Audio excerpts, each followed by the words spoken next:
Close game, obviously, some mistakes in the start by CLG, but as Dashawn just talked about, and I think actually that is the strongest part about CLG is the mindset. Again, yeah, we lose a few kills early on. Doesn't matter. Yeah. What can we do to get back in the game? Oh, we're down. You know, they're about to take Baron, whatever. No, catch them, knock Faker into a wall and kill him. And these kind of plays, a lot of teams won't make them because they're too afraid. Yeah, I actually want to see CLG raise the pace of this game and pressure SKT. They showed it there in the mid game a couple of times. Ooh, actually, mirrored ban. We're going to see the same. Same as last time. SKT don't feel like they're going to change anything up. So if the bans do not change, do the picks change at all? The Echo Flex is already locked in. Azir Ezreal was the first rotation in game 1. Yeah, you can go Azir Ezreal again, or you can go like Azir Soraka if you want to take that away from Aframo. I think the Ezreal pick is very key for SKT. Again, they know CLG just have the option to play aggressive, and they want to be able to play defensive and reactive and then just scale up. I love it when both teams are confident that what went wrong was play. My only problem with CLG's comp in the last game is I feel like they picked too much for each individual lane and not for the team composition. People are cheering, they find it very funny, and it's going to be the same. Yeah, it's going to be the same. The crowd loves it. Nami's locked in. GG, re, let's do it again. All right, so right off the bat, things we're looking for. Darshan, not to suicide solo. Aframu got picked off quite a few times. He's got to watch his positioning on Soraka a lot more. And actually, on SKT's side, we could see more out of Blank than we saw in the last game. But again, with CLG's composition, the problem they ran into once we got out of the laning phase is the fact they want to play on 3 lanes at once. But when you're against a Trundle, that lane is kind of blocked, because Trundle will beat both your guys in split push, especially because Echo will go Abyssal Scepter.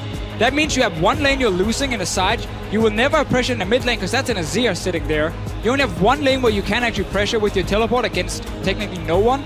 That's the lane CLG got to play around, and then you need these flanks with TPs in behind SKT when they try and take Dragon, when they try and siege.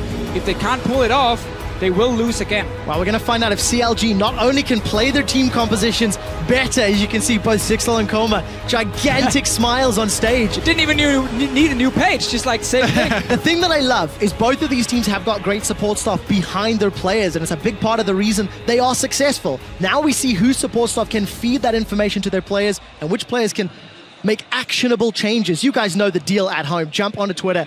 Same picks, same bans, but a whole game worth of information. Same players. But subs are here, but they're not being pulled in, Kobe. Not yet. Not yet. Not yet. Everyone was wondering if Bengi was going to get pulled in. You can see the trophy on screen. North American LCS CLG are down 0-1 in this best of 5. And some shaky, nervous plays in the opening game of the set cost them some control. Let's see if they can fix it. Deficio, one thing you did praise was a little bit of a read on Blank's early game. Challenging around that Raptor, trying to push into the jungle, but then they bit off more than they can shoot. Right, I mean, SKT, as we talked about, when they have lane swaps, like to move Blank into the enemy jungle on the opposite side, so like down here near the Raptor camp, enemy red buff, see if you can steal that away in the swap. But as we talked about, Aframo invaded, push him off, invaded into his jungle, delayed it. We're basically setting Xmithy up to become a monster in the jungle against a very underfarmed Elise, but then all the kills happened. And again, CLG do want that lane swap, but they don't have deep wards to work with. Change from the previous game. There was a number of wards placed. No shuffle just yet, although you can see Stixxay and Afro retreating to the jungle, and with Darshan coming down, it looks like that lane swap will be initiated. And it's an interesting thing because 2v2, CLG will actually do fine.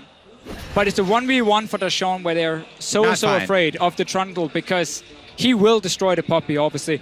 We see a very standard start here from Xmithy in Italy. You trap up your Wolf camp and your Raptor camp. You start Wolves. You're doing really fast. You go to Raptor, then you can invade an enemy. Good damage from Huhi, but the support from Wolf. And Huhi played very aggressively during the course of the laning phase on that Echo. Yeah, SKT also trying to start both sides here. Everybody's going to go down to the lane swaps, and it will be pretty standard, it looks like. Well, they're keeping Wolf near this Raptor camp because, again, they know Xmithy's trapping up 2 camps, gonna fast lead them and then potentially go to the blue buff of SKT and then challenge their Elise. That's why Wolf is staying around. He saw the traps, he knew what was happening, and that's a very smart start because it now shuts down the early push Xmithy was going to have towards that enemy blue buff. Oh, more burst damage from Huhi. Gets the Thunder Lords as well as the Z-Drive and backs away. Let's see what sort of control this gives him early on, because Faker can just sit back and farm nice and safely. I'll find out. Another dash, phase dive forward. Time Winder secondary proc won't hit, and Faker is still under pressure.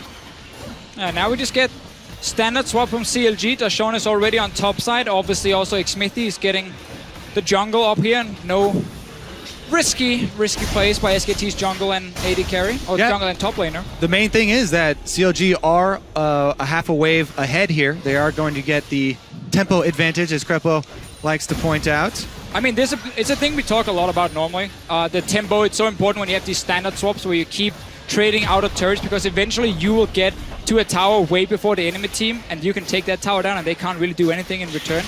SKT, though, as a team, if there's a big criticism for them normally, is I feel like in lane swaps they actually do not understand the tempo part, or they don't care about it, and often end up falling behind there. But you can see they're making up for it. Duke is down here with the trundle, hammering away on the tower. Red buff very slowly secured there by Xmithy and Aframu. Tower secured by CLG. Not that big of a tempo advantage, I think, with CLG committing to the jungle. Every little bit counts here, especially with the top laners. I mean, we're normally just talking like 5-6 seconds is a good advantage. When we're talking the first tier 1 tower, it basically means there's less time for Duke to sit and farm up some of these minions here. Trundle as well does not have any AoE wave clear at this point, so he can only get a few minions, and then he has to just retreat once he sees the enemy AD carry and support show up. You can see Stixxay getting spotted on that ward down the bottom lane now. So Duke knows, okay, get a few minions, and then he just has to back away. Also keeping track of the junglers in this swap. There are extra camps for Xmithy, and he's already one ahead of Blank on the Nidalee. Once she gets the early lead, it doesn't stop. Faker, of course, trading again continuously with Huhi. Still a flash available every time Huhi uses a cooldown. Faker just steps forward, contests each and every CS. But Duke and Darshan, in terms of this lane swap, they're even continuing just farm out and play a pretty standard lane swap thus far. Yep, just going to push in for next tower Wolf. Getting the interrupt, good for him again, slows down Darshan and how fast he can recall and return to bot lane, because he always wants to go bot lane now. So he's there when the tower dies and he can get the full amount of gold, and obviously he doesn't fall as far behind. It is important, it's all these small things that happens in these swaps. Some changes from the previous game as well. Cult picked up by both ADCs, Boots of Swiftness already for Darshan. He's already relocating to this bottom lane. You can see Duke slightly ahead in terms of repositioning his lane priority. And an even start. No early mistakes from CLG, but no over-aggressive plays either there, Kobe. Yep, exactly. Pretty standard lane swap for both sides. Huhi's doing well in the mid lane versus Faker.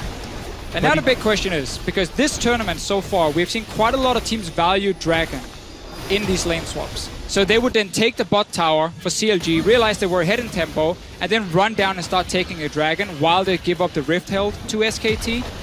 But that is something that has started here at MSI, not something we have seen a lot back in the LCS before, and where you would then instead recall and go top and then push for the enemy tier 2. And that is a crucial part of what CLG would like to be able to use when they want to set up those flanks later in the game. If you have priority on Dragon, whoa, Fuhi in the mid lane. Hold that thought, Exhaust is already used, teleport coming down from Darshan, he actually finishes it, Faker's flanked, forced a flash, Xmithy chases with his own, pouncing forward, Stixxay's looking for first blood and finds it!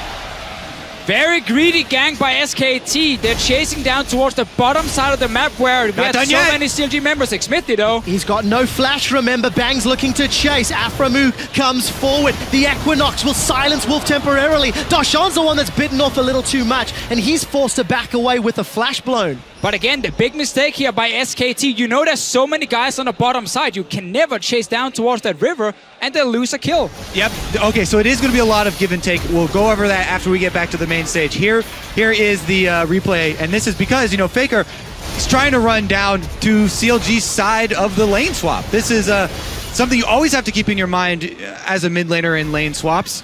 It's not really your side of the map retreating down to the bottom there. But yeah, so what I was going to talk about is what CLG traded for that is a lot of farm here on the Trundle. Duke remained top lane. He has teleport advantage as well. Now, Trundle is already a champion that can bully Poppy solo 1 versus 1, so they do not want to have Darshan meet up with him. And the extra teleport advantage as well means that it's a very easy secure for SKT to get that dragon stacking that you talked about. Yeah, no challenge here from Council Logic Gaming. The CS and lane advantage that Duke has built up somewhat equalized by Huhi in that middle lane, getting the assist. And interestingly, on the 16 games that SKT have played, they've given up 9 first bloods. That's the first one onto Faker, despite all of the focus and attention that he has pulled this entire tournament. Gonna have to see if SKT can now play around this Trundle. The Trundle with the bit of experience lead and the early Tiamat that they can try and use. Let's see. No one is hard committing for any pushes in the side lanes anymore. Everyone is just sending the AD carry to push out a wave. On his own though, so he's just actually gonna push the minions straight into the enemy top laner. They're gonna catch whatever they can. And again, that's why we've seen some changes this tournament to the traditional Western lane swap. And it's more about securing a kill in mid lane, getting an early dragon, start stacking there instead, and less about pushing for a tier 2 tower. Yeah. Early level 1 Nami ganks, early level 1 Sona ganks. Different things. Exactly. And of course, first blood in this particular game picked up by Stixxay. Arguably one of the most valuable players on CLG. Giving him that BF sword and the cull, so there's a lot of power in this ADC already. And he's crucial to have the way that CLG like to play around these team fights. This is a little bit of a different look than the standard team fight from CLG. This is, again, their look on the diving the backline, and Stixxay is, you know, kind of weaving in and out, fending for himself with Aphromoo, trying to heal him and keep him upright while the 2 solo laners take out the backline. But that is one of the problems about the CLG comp. If we look at like all 5 picks together, is like Soraka is going to stay in the backline, obviously, and heal. She's not going to follow you when you dive. And we've seen that manifest itself with multiple times where Aphromoo on the Soraka's getting caught out of position. It's very difficult to position Soraka in a comp like this. But it's basically CLG saying, you know what, we want to pick for each individual lane, and Lucian Soraka is a very strong 2v2 lane, so we're going to see if we can bully one of the lanes with it. Obviously, we know the Echo is the blind pick choice for Huhi as well, so they might not have a lot of choices in terms of how they want to put the comp together. Right now, the Duke is trying to get some farm on top side. SKT needs to mirror what's happening up here, and they are trying to do exactly the same, but they're giving away a lot here. I don't really like this too much from SKT. Well, tower should be going down shortly. Duke is looking to contest, takes a lot of damage. Stixxay with that BF sword, a full channel on the culling, flashes forward, heals used as well, picks up a second kill. And we've seen this time and time again, the CLG bot lane going for those kills, whereas SKT now trying to answer here, but Darshan gets away. The spear lands onto Bang, and Xmithie's pouncing forward. A great defensive cocoon from Blank will buy some time. The spear! Xmithie's gonna get the prowl. His pounce is available. Elise goes up and comes down. 3 members of Counter Logic Gaming are surrounding, but Huhi cannot pick up the kill. Chrono Break is available, forced to buy some time. Turns his attention onto Wolf. The exhaust will mitigate that damage. Time Winder comes back, and it's Bang on the board. During all of that skirmish, though, the top turret did go down after the kill they got as well. Now spears are coming from CLG to try and delay SKT from resetting. That was such a risky play by SKT. Honestly, they rely more on the individual ability in a skirmish like this to get something out of it. And as we watch it again, it feels like something spurred on by CLG's successful play up top. And it kind of had a spur of the moment. SKT, oh my goodness, we need to answer. Blank dodge is here. That's one of the bad feelings when you dodge and the person on your team behind you does not. But again, CLG, they're outnumbered here in their own jungle because of the top lane push. But again, this is my problem with SKT sometimes in these lane swaps, where a lane swap is more than just the first tower dying. It's also what happens, you know, the following 5-6 minutes where you keep swapping lanes around. They saw Stixxay build that top wave for such a long time, and yet they reacted so slowly they had to rush between 2 towers with no minions and had to basically outplay CLG to get something and instead of take the safe play. If there was one thing CLG was good at, it is the early game, showing that they can read the map. Despite mistakes against Flash Wolves, Counter Logic Gaming are up nearly 3,000 gold. They've got the tower advantage, the kill advantage, and a completed Essence Reaver for Stixxay already. Yep, one of the things that CLG were listing in their interviews as advantages they felt they had over SKT, the ability to play those early lane swaps for global advantages. As well, another thing they wanted to list was the team fighting. We saw instances of it in game number 1. Clear focus on this mid lane. Xmithie's been spending a little bit of time. We see Afro throwing some love this way as well, and Faker continually forced to defend. As now CLG starting to group up. They pulled Stixxay up here as well, so tower pressure definitely incoming on this minion wave. Huhi trying to zone them with the parallel convergence, but SKT push him off it. Yeah, not going to find him, and Stixxay gets a lot of damage down onto that tower.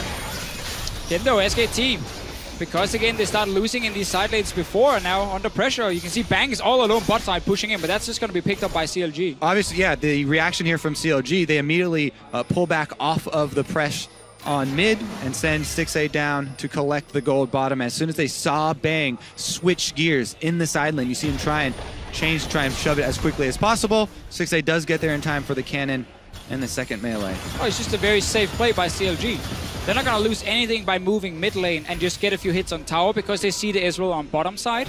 Wait for him to slow push it in and then walk down and pick up the wave. So they're in control at the moment. Yeah, and I think that's an important adaptation that CLG have made. Before we saw them go for mid lane dives at that time. So good. Here they go for a mid lane pressure play, but this time Faker goes down to the bottom side where SKT do have control of the jungle. And look at all the vision.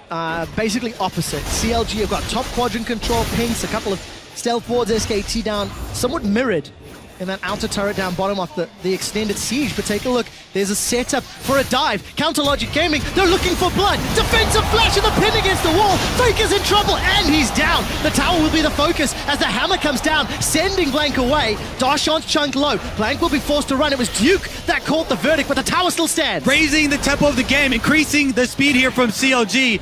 What we were looking for them to do in game number 2, they catch Faker off guard. No summoners burn from him, stun lock from CLG. That's exactly what I'm talking about with the Echo Poppy pick and diving the back line. Let's see if they can do it again. Huhi throws down the convergence. The stun will not land, but Duke is pinned against the wall. Darshan is now caught off on the wrong side of the river, running for his life. Afro puts a slow onto the rest of SKT. Darshan continues to run and will get tagged by the True Shot Barrage. Now Huhi's in trouble. CLG have gone too far. Defensive flash away. Stixace back on the front line. Faker's going to rejoin shortly too. Essence Flux tags CLG. Tidal Wave knocks up 2 and Afro's in trouble. The convergence stuns up SKT, but here comes Faker. Emperor's Divide is available. Cocoon finds no one and CLG stay alive. That very aggressive, over-aggressive re-engage from CLG is going to cost them their mid turret.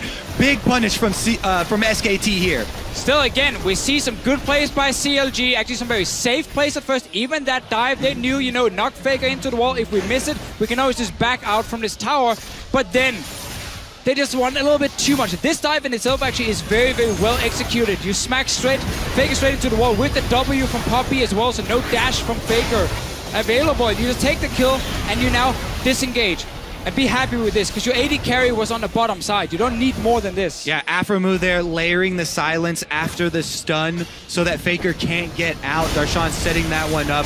That's why there's such a big advantage when you have the initiative in these diving comps. CLG going to strike back here, take up that dragon. And that's where you always got to go back, hindsight 2020. Shoot Faker just to flash instantly when he sees the Poppy coming, because he knows he's next to a wall and the Poppy W being active. Yeah, exactly. He goes for the dash, which is interrupted the greedy by this play, exactly, saving your summoners there. But Darshan punishes. Meanwhile, though, as you said, CLG, one good play, then make a mistake right after, and SKT get the mid lane turret to open up the map. Well, what does this mean for the state of the game? Still a gold lead in the advantage of Counter Logic Gaming. The towers and dragons are bang on even. And SKT have still got that monumental advantage with Duke's Trundle. He's still up 20-odd CS. We know how he's going to be able to out-duel the answers CLG can put forward. Right, and it would be the same if he was even in farm. He would still be able to win that 1v1. He's building purely for 1v1 with the Ravenous Hydra, as well getting that sustain after Titanic nerfs happen. So it's basically about where can Huhi go on the map now. If you keep Darshan in the Trundle lane just to play defensive, Huhi is the man you send to the side lane to put pressure on Bang. And you try again, play the map. Do not just run straight mid on to Faker, because he will punish you.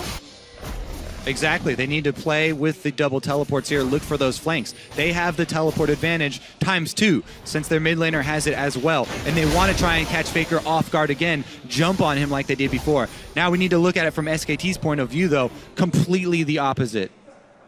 Definitely, yeah, because obviously SKT wants to team fight with the 4 members in the mid and have the one guy split pushing in a 1-4 composition. So for them, if they can ward up the river and just kind of play reactive at the moment, it's fine. Once they start seeing Huhi split push on the bottom side, though, they need to be ready for these TP flanks to happen. They need to be ready to make a play themselves, but know which wards are behind us, how can we avoid a potential engage. That's where Nami does well. If someone TPs on a ward, you can actually time it with Bubble or Tidal Wave and stop that flank then. All right, going to help out if Wolf is in the right place at the right time. There's not a lot of deep vision for Counter Logic Gaming to make use of. SKT going with a flank move here. Actually, they've got everybody mid. xMsmithy's going to sidestep the tidal wave, is slowed by the Tidecaller's blessing, and forces a flash out of Smithy, but they defend the tower. Yeah, definitely needed kudos here for Wolf on this Nami pick. A lot of people questioning it. He's had some key bubbles. Gets a summoner spell there, SKT with the side swipe. And this was exactly what we talked about. As soon as SKT sees Hui on the bottom side, they can't really send anyone to stop him because they don't have a double teleport set up. So they had to make a play mid. And because CLG pushed up the tower, they actually went for the play. Hui is not going to find the stun, but he's got a lot of burst damage. Chrono Break damage will not apply. Teleport comes down from Darshan. They're going to continue to fight. Faker forced to flash away. Now Hui's running for his life. A pin against the wall from Darshan, and he gets the kill. The wind-up, the hammer. He sends SKT away, and they find a kill. They find a tower, and CLG break it open. And that opens up the map because they strike on the bottom side. All of SKT reacts. They collapse down there. Then CLG moving across the map, take down the outer turret as well. And of course, in comparison to game one, this time round, CLG make the TP plays work. They find the kill and the objective. And this time you get the Echo in the side lane against the Azir. So Faker takes this fight, obviously because he knows he can get teleport as well, but that's a 2v2. And I want to look at Faker here just before he goes down, because Wolf is coming with heal ready, but he doesn't use the heal, tries to bubble instead, and you see the heal there in the very second. So because Wolf valued getting a long-range bubble, and he actually thought Faker was going to die instantly, I think, he didn't get to save him. Caster curse of complementing the bubbles there. Uses it over the heal, and Faker feels the pain. Darshan with the walk-away explosion kill. Second half of the Q damage there. And also important to note, Duke TP'd in to equal Darshan's TP, so now Hui TP again. advantage in favor of Hui and CLG. Same setup for CLG. Put Hui in that side lane and make sure that he knows it's only one guy he's fighting against. Now, obviously, there's no teleport to back him up from Darshan. And no need to rush 5 versus 5 if you are CLG. But if you get the flanks and you can, like, split up the fight as a 1v1, 2v2 in the middle of this big team fight, Darshan then CLG does well. Does not have teleport to get out of this. So his best bet right now is to try and run them around the map and waste their time. CLG, again, we talked about before, though, trying to punish. Oh, can he recall? Nope. No is the answer. No flash available. The verdict will come up shortly, and some minion taxi can take place. Let's see what else can CLG take. Exactly. They're not really in the position to punish here, so Darshan is going to go down, and SKT should probably be able to recover afterwards and go clean up the mid-wave that CLG are trying to push. Look at the mini-map, though. xMsmithy's run all the way into the jungle of SKT and placed a number of wards. That pink ward actually has been there for a very long period of time. And CLG will at least have some options to use the TP in future. Yeah, very big pick there for SKT. Needed gold to get right back in this. Doesn't cost them anything. They're able to recover right after. But a big mistake.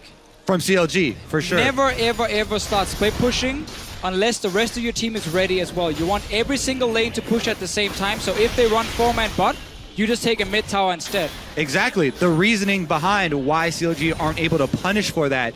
The reason we say usually when you run the team around like that, the rest of your team gets to punish on the other side.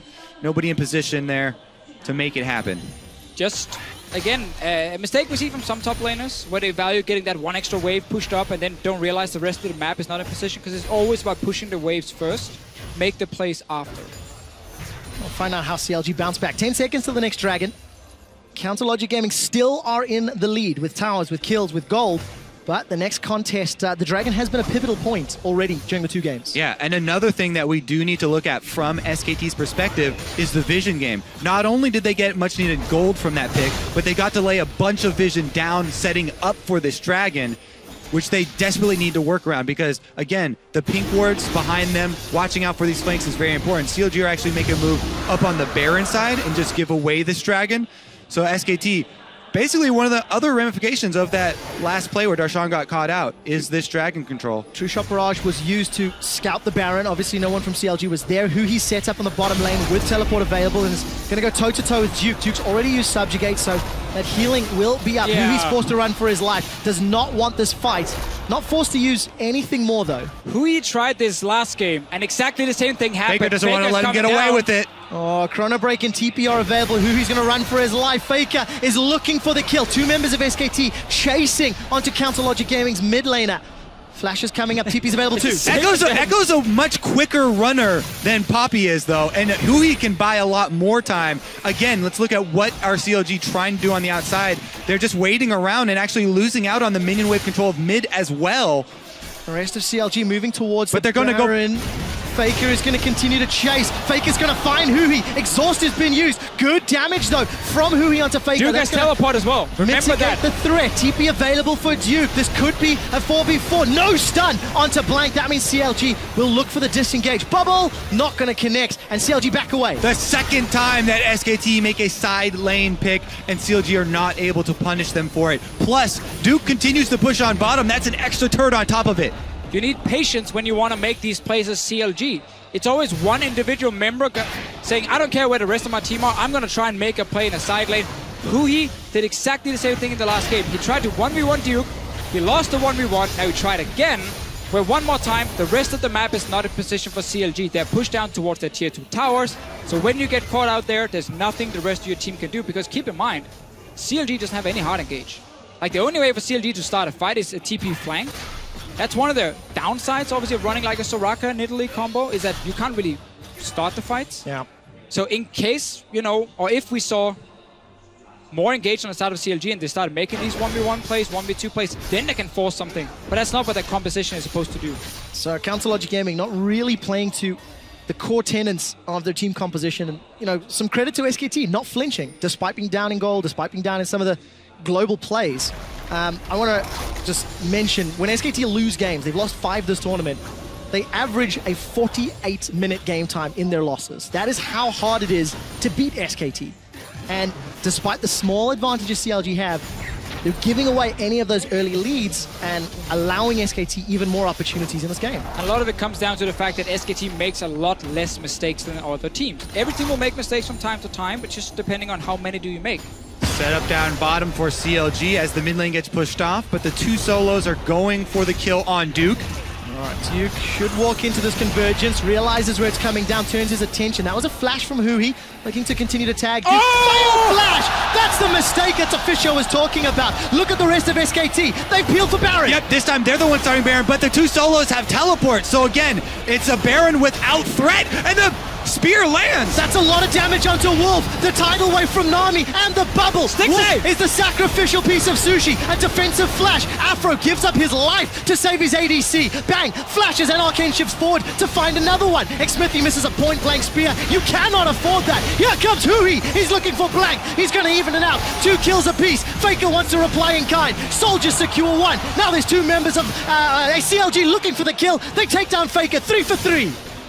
That was supposed to be a massive fight for CLG after getting that kill in the bottom lane, TPing into the Baron, but SKT, they managed to get a few kills. Stixxay, Aframu, they jump too aggressive, they go down, but still, CLG can at least get some damage on mid tower. Exactly, Stixxay, we always talk about how aggressively he plays with this AD carry. A bit too far there. Afro has to go in to try and save him, and then they both end up dying on the outside. Yeah, I got a little bit too hyped for CLG diving in here. Look at Stixxay. The first dash in on just Bang to get a big chunk was advised. However, the second one there for Stixxay to go in ends up costing them huge. The solos are able to clean this up though and capitalize after, at least making it a wash for CLG. But again, SKT, actually Faker uses flash aggressively to answer that kill. I think we just saw in the last minute how every team will make mistakes, but some teams make more, and it's also about can you punish the mistakes. Right here, massive mistake by Duke, first of all being caught out, then flashing into the wall, but then CLG couldn't punish further, and therefore SKT managed to even it out and not lose Baron.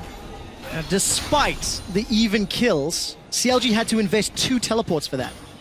The one way that their team is looking to open up the map, and now Duke can split push and teleport in to his heart's content for the next few minutes. Right, the way that SKT want to play this game is slower and calmer. The more flashes that are gone, the more teleports that are gone, the more variables that are gone for SKT makes it much easier for them to try and play their standard team comp. I know we're very even in this game, but CLG already showing up a little better in game 2. The flanks are coming in without teleports. They don't need it. The parallel convergence stuns up SKT. Tidal Wave will allow a kill though onto Huhi, and CLG are forced to run for their lives. They simply didn't get the damage down. Blank was able to repel up. Stixxay still putting some burst outs. Yep, the great stun lock there from SKT. Huhi doesn't get to get his ultimate off. I think he was just on the edge of the parallel convergence as well, and it cost CLG that play. Good engage though from CLG, knowing Faker had no flash. But then suddenly the Echo goes down. Still no hourglass for Huhi. Once he completes it, it's going to be big, because then he can start really diving in. Obviously still, if you get bubbled or cocooned, you can't really do a whole lot. Aphromo's ulti also came in after Huhi had already died. Darshan? Whoa, very risky here. Bang can close in. Iceborne Gauntlet as well. Darshan takes a lot of damage from Bang already. No flash, no verdict. Afro's the target. True Shot Barrage will tag him. Here comes Faker and Blank. Special delivery. Afro moves down. SKT find another kill. One of the big things for SKT in the way they play against this Soraka with the Nami is they have these extra slows coming in with the Nami, applying it obviously with the E to auto attacks. Also the long range ulti from Nami to try and catch this very immobile support, and see what happens here. Let's take a look. Parallel convergence will not be tagged. Huhi's under some threat as Duke's looking to run him down. Defensive culling up north while Huhi chrono breaks back, gets some damage. Looking for Wolf, but I think it was exhaust, so not enough damage to find the kill. And CLG give up another kill. They're hemorrhaging gold. They're hemorrhaging control to SKT. Control around the entire map now for SKT as they're going to clean out vision around Baron and set this one up. I was saying before this passage of play that CLG was showing up a little better in game 2 than what we've been seeing. Last time SKT played RNG, or when they played against Fnatic and IM. You know, there's 3-game series. I mean, CLG is doing a much better job than we've seen in the past against SKT. Look here. The cocoon on the edge of the parallel convergence. And then he actually jumps straight into the bubble right after, so he couldn't even outlast if he had it.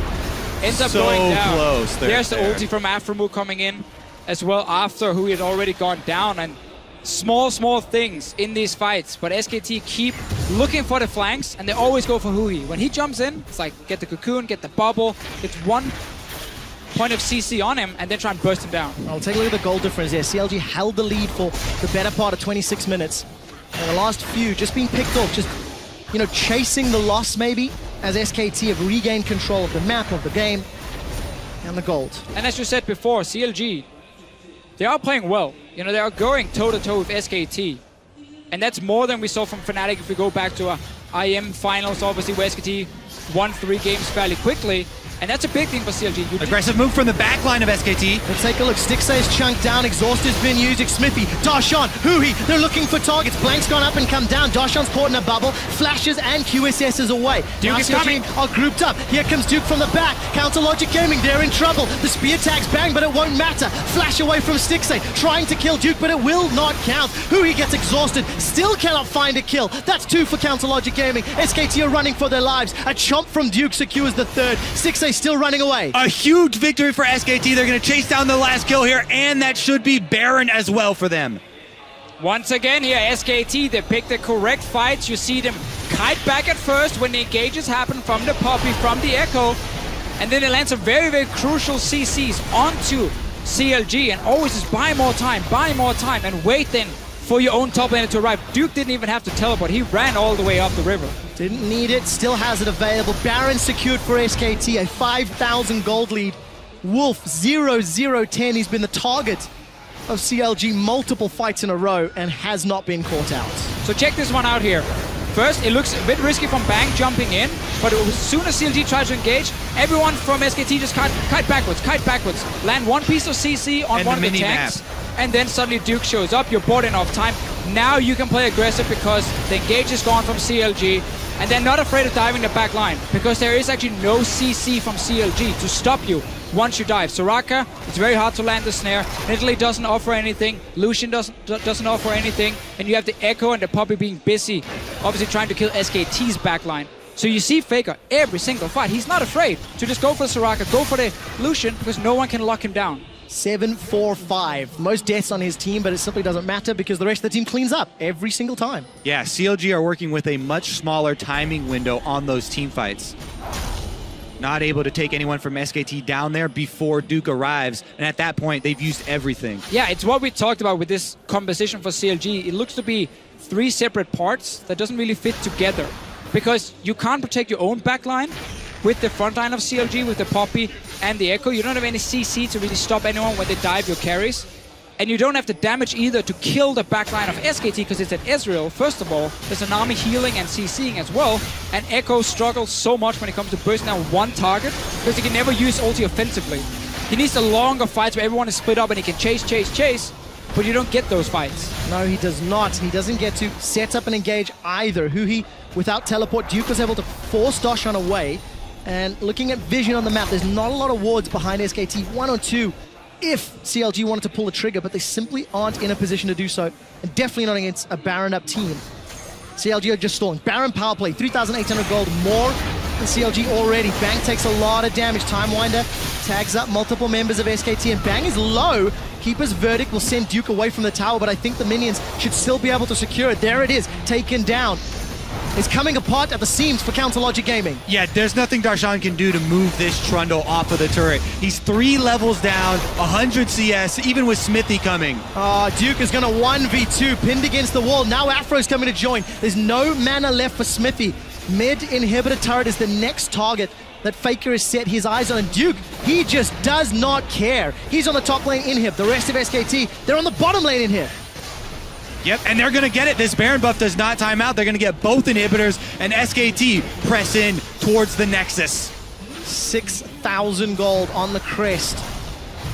3 inhibitors. This is a fantastic Baron power play. That's going to hit 7k. Afro moves the target. Parallel convergence will not be able to really tag anybody out. Blank is low, but it doesn't matter. Smithy forced to retreat. Duke's now forced in the front line. There was a TP in behind by Darshan. He's looking to do something, looking to set someone up, but he's got no hammer to knock people away. They have to make a desperate play right now. They are going to try. Fake is going to use the divide to kill Stixay. Sends the soldiers forward. SKT with the Baron up minion or warring out. They're still waiting for super minions because it's still the normal minions just buffed up by the Baron here.